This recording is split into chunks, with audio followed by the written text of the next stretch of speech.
ಪಂಜರದಲ್ಲಿ ಪಕ್ಷಿ ಇರುತ್ತೆ. ಅಲ್ಲಿ ಬೇಟೆಗಾರ ಕೂಡ ಕೂತಿರ್ತಾನೆ. ಮತ್ತೆ ಅಲ್ಲೇ ಅವನು ಒಂದು ಬಲೆಯನ್ನು ಕೂಡ ಹಾಕಿರ್ತಾನೆ.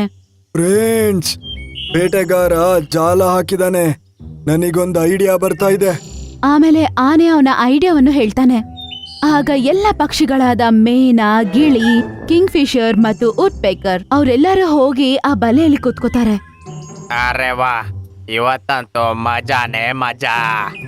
ಆಮೇಲೆ ಅವನು ಒಂದು ಹೊಸ ಪಂಜರವನ್ನು ಎತ್ಕೊಂಡು ಆ ಬಲೆ ಹತ್ರ ಹೋಗ್ತಾನೆ. ಆ ಸಮಯದಲ್ಲಿ ಜಂತುಗಳು ಎಲ್ಲರೂ ಪಕ್ಷಿ ಹತ್ರ ಬಂದು ಮಾತಾಡಕ್ಕೆ ಶುರು ಮಾಡ್ತಾರೆ. ನನ್ನನ್ನ ಕಾಪಾಡ್ಬೇಕಂತ ನಿಮ್ ಪ್ರಾಣಕ್ಕೆ ಅಪಾಯ ಆಗತ್ತೆ, ನೋಡ್ಕೊಳ್ಳಿ. ಮಿಂಕಿ, ನೀನು ನಮಗೆ ತುಂಬಾ ಹೆಲ್ಪ್ ಮಾಡಿದೀಯಾ. ನಾವು ನಿನಗೆ ಏನು ಆಗಕ್ ಬಿಡಲ್ಲ. ನೀನು ಟೆನ್ಷನ್ ಮಾಡ್ಬೇಡ. ಆಗ ಬೇಟೆಗಾರ ನೋಡ್ತಾನೆ.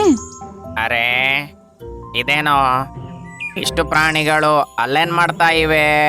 ಆಗ ಆನೆ ಆ ಪಂಜರವನ್ನು ಎತ್ಕೊಳತ್ತೆ. ಮತ್ತೆ ಎಲ್ಲರೂ ಅಲ್ಲಿಂದ ಓಡೋಗ್ಬಿಡ್ತಾರೆ.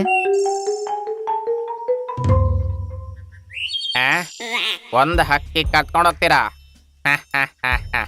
ನನ್ನ ಹತ್ರ ಇಲ್ಲಿ ತುಂಬಾ ಇವೆ. ಇವತ್ತು ಇವರನ್ನ ಒಳಗಾಕಿ ಇಲ್ಲಿಂದ ಹೊರಡೋಣ. ಬೇಟೆಗಾರ ಹತ್ರ ಇಂದ ತುಂಬಾ ದೂರ ಬಂದ್ಮೇಲೆ ಆನೆ ಆ ಪಂಜರವನ್ನು ಕೆಳಗಡೆ ಇಡುತ್ತೆ.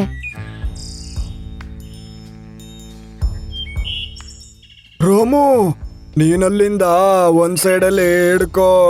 ನಾನು ಈ ಸೈಡಿಂದ ಹಿಡ್ಕೊಂಡು ಸರಿಯಾಗಿ ಎಳ್ದು ಓಪನ್ ಮಾಡೋಣ. ಅದರಿಂದ ಇದು ಒಡೆದೋಗಿ ಇವಳು ಹೊರಗೆ ಬರ್ತಾಳೆ.